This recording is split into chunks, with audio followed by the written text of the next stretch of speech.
ham jonga tegib ketdi. Uf, tezroq sotib qutulsammikan? Jim, bo'ldi, charchatding.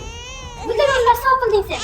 Xuddi shunga o'xshash holat Qamashi tumanida sodir bo'ldi. Ma'lum bo'lishicha, klubda raqqosa bo'lib ishlovchi qiz o'z chaqalog'ini sotayotgan vaqtda qo'lga olindi. Gap shundaki, asli kasbi tumanlik ayol 2025-yil fevral oyida tug'ilgan o'zining o'g'il jinsli chaqalog'ini Qamashi tumanidagi choyxonada notanish erkakka kelishib 10 million so'mga sotayotgan vaqtda huquqni muhofaza qiluvchi organlar tomonidan ushlangan.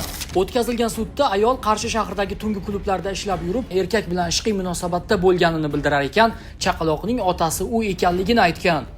Jinoyat ishlari bo'yicha Qamash tuman sudining 2025-yil 12-may kunidagi hukmi bilan sudlanuvchi O'zbekiston Respublikasi Jinoyat kodeksining 135-moddasi 3-qismi A bandida nazarda tutilgan jinoyatni sodir etganlikda aybli deb topilgan.